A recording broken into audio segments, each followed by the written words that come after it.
All right, y'all. We're about to talk about P-Valley. Okay. Episode 2 came on and a few things happened. First of all, y'all, I thought the episode was good. I'm sorry.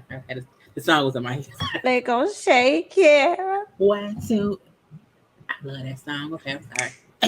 Okay. I'll be happy when it come on too. Did that part, okay? Climbing up the pole just to get from the bottom. Every time that song came out, the intro come on, I do my little 1-2 stripper kick. Period. It gotta happen. That's what it is. I really sometimes I hit the splits and do the. Hey. The whole song has to play out. I don't want to skip nothing. I want to hear the whole thing. Right. And that's it. Right. So listen, y'all. One of my homegirls said she felt like the latest episode was boring, and really? I just totally disagree. Niecy, you thought for real? Well, okay. I watched the episode and it was entertaining, but hold on.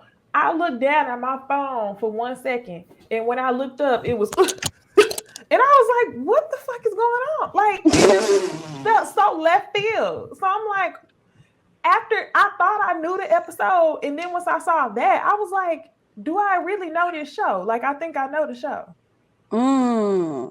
Okay, so the bloop she's talking about, guys. Let me run real quick through the episode real quick. Like, okay, so first things first, y'all know we had the auditions. We got 2 new girls, a bartender. We got Big Bone as the bartender. We got Whisper. We got Roulette. Okay, right. So we got about 3 new girls. Mercedes decided that she was gonna dance with the girls and end up making some money, right? So she done climbed up the pole, knowing she got a bad arm, trying to compete when she was just making money with the ladies. I guess she didn't want to feel like she's too old and she's losing it. So she decides to climb as high as she can, knowing her arm hurt, only for her to fall down to the bottom. Just she fell to the bottom, child. And they had to pull in Diamond. Diamond had to come in and perform some work on her. And you know what? I thought that he was about to pop her. I'm like, is her shoulder out of place? He about to pop it in place. I could not have been. I wasn't expecting that. So I understand a bit where Niecy, I was like, that's what we're introducing. But here's the thing. As we've been watching at least the second season, I'm sorry, the second episode, it's been a lot of the paranormal type of nuances that they're bringing into, and I don't want to say that's paranormal, but it's just interesting things that they're bringing into it that makes you like a little afraid if you don't know a whole lot about it. I don't know where they're going with this, but I feel like maybe later in the season, it's all going to make sense. Season 1, when Diamond was talking to Keyshawn about the necklace that he gave her and also things he did when he was in the war, they were speaking on it a little bit then, but I don't think anybody picked up on it because it was only season 1. I think a lot of folks looked at P-Valley as it's a show about strippers and what they're doing, and not more about, it's not only about them, it's about their environment, it's about their lives and what may be going down in that part of in Mississippi. So I chose to stop reviewing it because I'm like, I don't feel like fussing with folks about the show. I want to just enjoy it, talk about it on here. I'll a little conversation, whatever. I don't feel like on Twitter that night, it was like, oh, he go to Voodoo. Oh, he go to, and I'm like, oh, people were upset that it was on TV. Yeah, or some people were. It was on TV. Like the show maybe has been going, it's not going down a different path. I'm like, it's only episode 2, and I'm like, Y'all are okay with all the other fucked up shit though, huh? I think people thought P-Valley was one type of show, and what I like is I feel like this season is branching out to not be a niche stripper dancer show. I'm like, I love that it's only been 2 episodes. We've only really seen 2 dancing scenes. It's more about the stories of the characters. That's why I like it so much. I want to see what Diamond learned, how he learned, you know what I'm saying, and how he is able to adapt that to other shit. I'm like, I think the reason Keyshawn did because Diamond put some kind of root to protect her, and she don't even know it. Keep that necklace because it don't work, but it does. But I can't take it back from you because you don't know I'm already. I'm like, but people don't think that far. Wow. I didn't. I'm one of those people. Yes. Wow. I have to not. I don't want to review it, and then it makes me jaded to judge it too much and not really think about it and enjoy it. I want to enjoy the show. So I don't want to do, solo. I'm here we can like discuss, but I'm like, I'm not gonna be in with them people in that comment section. And let me say this. I'll good. enjoy the show regardless.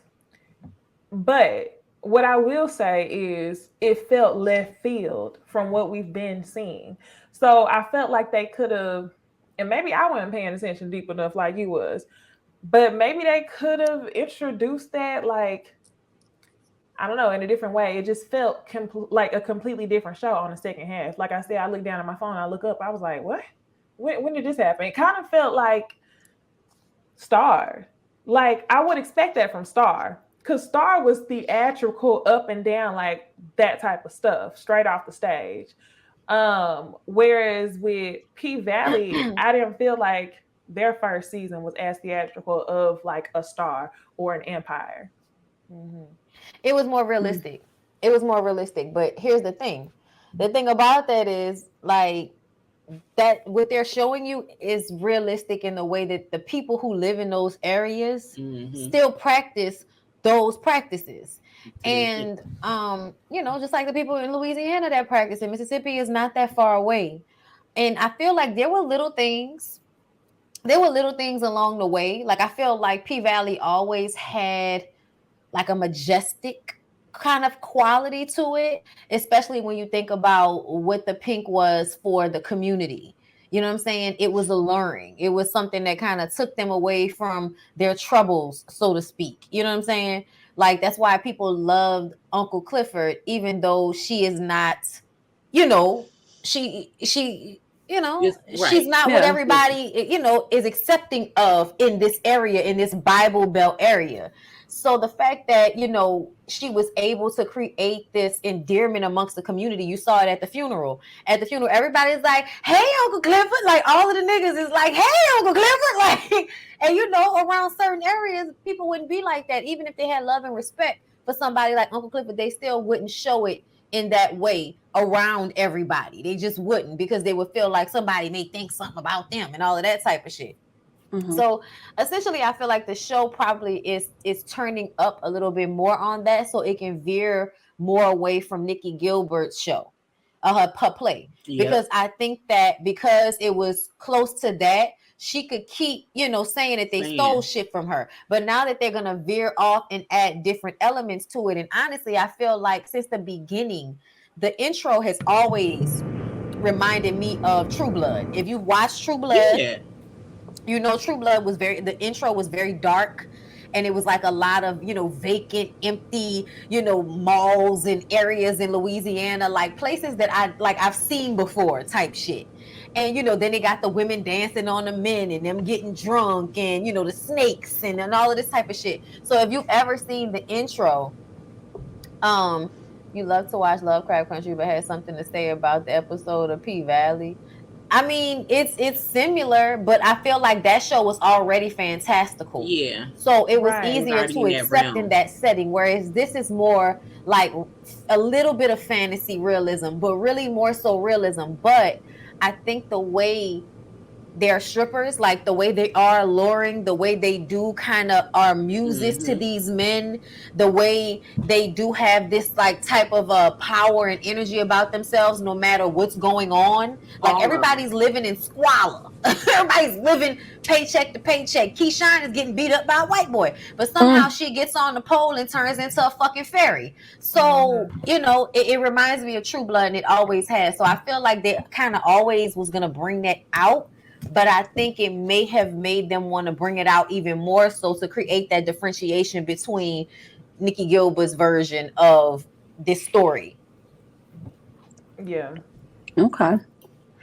Did y'all... I want to know what y'all thought about Uncle Clifford's party, specifically him getting ahead. I had to watch it the second time around because I didn't even see them pull out his thing. I had to, or her thing. I had to watch it the second time, and then I said, "Oh, they did. They showed it. Yep, they did." Now, I don't know if it was a fake one or if it belonged to Uncle Clifford. Dick. They showed somebody dick. Absolutely. And they did. He had it in his hand when he told him sit back and he unzipped him. I must have been looking down to make notes. Yeah, I'm looking down at my phone. I had to watch it twice. I didn't because I saw his face, and I did watch it twice. Right. That's why I'm mad, because I did see dude like kiss on him, and I saw him back up against the wall, and I saw the dude go down, and I saw Uncle Clifford's face. I didn't see no. They did a wide shot. When they did that wide shot, Dick was right there. Like these. Well, I appreciate that. I appreciate that, because y'all always want to show somebody nipples and titties and pussy and shit. So yeah, show these niggas dicks. They showed dick last season. They showed what's name dick last season. I mean, it should have been hard. We ain't for play. What you gonna put a soft thing in there for? It was cute. I don't know. I think it's disrespectful to put a soft in your mouth. Like, I need you to at least warm that thing up. I need a semi. I'm not doing this. Okay, this is not happening. So funny. This. Oh, did they show Andre's dick? I think they showed his ass. No, they did. They showed it when he masturbated on the first season, right? Yep. He looked like he gives good toxic dick. Andre. Oh, did they showed it? His whole dick. The first season, yeah. I remember that one. Oh, wow. It's been about 2 years. Oh my. We forgot. Jeez Louise, honey. Well, the scene though, I was crying and extremely tickled by Relly. And in the way he was like in the scene, like, no, hold up, this your song, so we gonna go out and dance, AT, let's go. Like, it was just real like this the whole time. Yes. I was so tickled. I loved seeing him in that. I love to see. I know he did an interview saying he was gonna be in it, and I was just happy for him. You know. And then they was doing this song with Patricia. They had to feel for the song. Where the blessings reside, Yes, that's why it was so funny they had him in the episode after that. Because whenever they had her singing it, I was like, dang, he really didn't made it. Then I seen him in the episode, I was like, dang, good for him. What did y'all think about Mississippi? Do y'all think her man really gave her permission to go on the tour? Because I don't. Yeah. She set it up. Yeah, she did. Mm-hmm. She seduced him. But the way she left the baby and walked out the house kind of made me question it. Oh, now see, I'm going to tell you, I did feel like, bitch, you leaving your baby with this nigga? But he always seemed to be taking care of the babies anyway when she working and stuff. So I think she feels like her babies would be fine. But girl, I don't know why. But anyway, what I'm about to say about Mississippi. Okay, so I think what a lot of people miss was that when she saw that he didn't get that job, she saw that text before he did, right? Mm-hmm. He would keep putting all of the things that she wanted him to do that he was supposed to do with that job and that money. She would keep saying, oh, I can't wait till you get that job so that you're going to be able to do this. So it was making him feel bad. So because he was then feeling bad, then she got the other dude coming in and she like, see, I don't need to make that money. I don't need that because my husband going to take care of me. That's what that whole conversation was. And he knew that he hadn't gotten that job. So that's why by the time she put the pussy on him, he going to go ahead and let her go because for one, he know they need the money. He already told her he was going to trust her. So he has to do something because he hit her. And then she put the pussy on him. So he going to say yeah because he loves sucking from her. Right. Thank you, Kathy, for the super chat. Summer, sorry I'm late. Got to rewatch the episode. I love y'all. Thank you so much for the super chat. Summer and Kathy. Okay, cool. So the episode was cool for the most part. I don't really have any other things that I want to discuss about it. Did you guys have anything else that you wanted to bring up? Wasn't it a scene where somebody was in the studio and we didn't know who it was? Meg. It was Meg. It sounded like Meg Thee Stallion. Like, yeah. That is. I think that's gonna be next week. Gonna be on there. Mm-hmm. Oh, that's when I remember that now. It was her voice and her nails. Hot girl shit. Yeah. Run that shit back for a real bitch. I want Lil Murder and Uncle Clifford to have a love affair. I know they don't need to be together because that's too easy. That door scene with him talking to the mirror. Because he can see, oh my God. They played that scene amazingly well. Yeah. Because Lil Murder Lil Murder wasn't talking to anybody but that mirror. And like, damn. They both, we touched the door. I was like, because he know Clifford behind the door. It was yes. I was like, oh. But I'm concerned because Murder's friend just got out of jail. Or prison or whatever, and from the image that's floating around, they may have a thing going on. Well, couldn't you tell by the way he acted when he got out the car? When he got out the car, he looked like that was his man. After prison and getting ready to get into the car. When he greeted him, it looked like they had a thing. I said, is he making that face because he don't want to admit he's gay to this new friend? Or is that someone he was gay with and he does not want to? I think he was. I think they messed around. Like I moved on with, Cliff. It can be either way. Because I'm like, damn, does he not want to hide who he is to this person? Because he's been in jail for 10 years.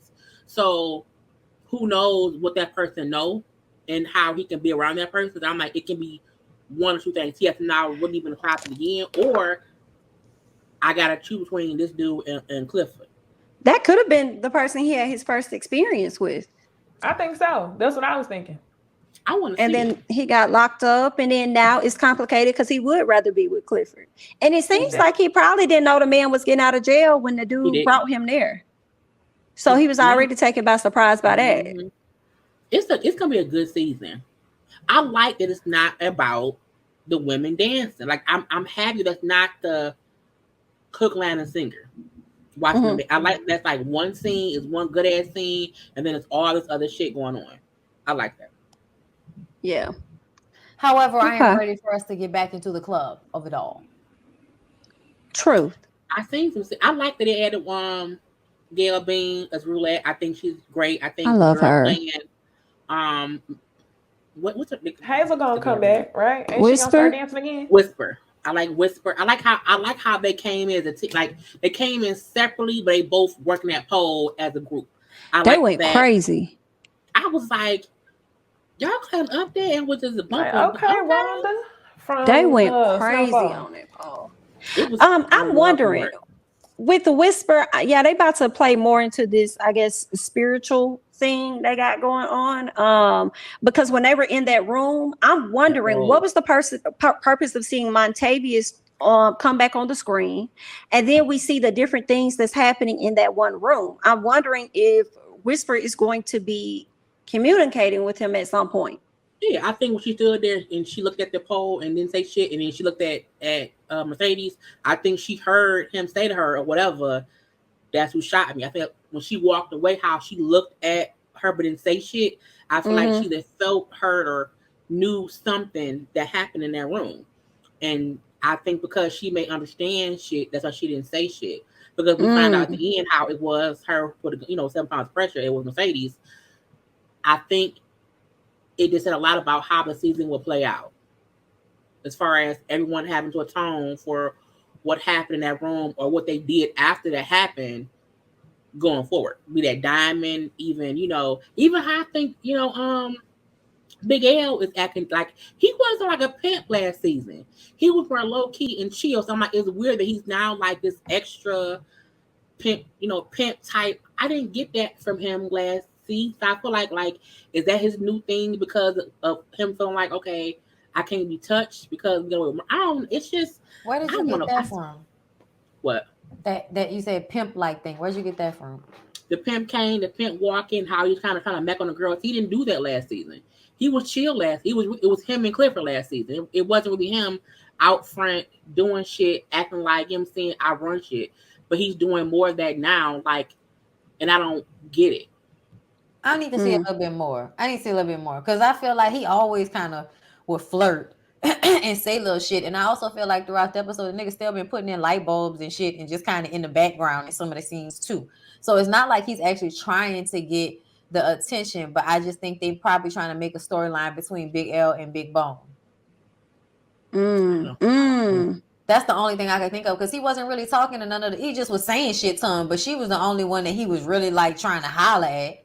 So I'm wondering if it's just that they're gonna try to make a relationship or something happen there. Okay. But I do feel like he's a little bit more, as somebody said, extroverted. But remember, y'all, the pandemic shut everybody down. So I think by the time shit opened back up, people were so excited and amped to have life go back to normal. If y'all remember, you know what I'm saying? Like when we first got out the house, after everybody was like, I'm going everywhere, I'm doing everything I can fuck. I'm still in that mode. Okay, I'm looking for the next flight to catch. So I feel like essentially it's probably like a byproduct of the pandemic. This was a good. I wasn't expecting all of this. Now I know I got to pay more attention when I'm watching the show now. And because y'all definitely picked up on stuff I wasn't thinking about. They had stuff down to the details that went with the pandemic that I was like super duper impressed by. The Gucci mask. And then even down to whenever you would see all the cast members or everybody the characters in a room, and only one of them would have a mask on, and be like, yeah, you would be the one to have a mask, And then like whenever Murdar was at Uncle Clifford grandma's house, and she said, take that damn thing off. Like everything was just so, even though that was only a year ago, real. It just felt so real. So they did a really good job with that. And I like how it's not making me sad. Like it ain't making me sad. Think, you know what I'm saying? Like it's not. They're not bombarding us with what we went through, but like, we went through it. But it's not like I feel like they have to show it essentially. Like, come on. But I also like the fact that it's not. Now we're coming into the moment where not everybody's going back outside.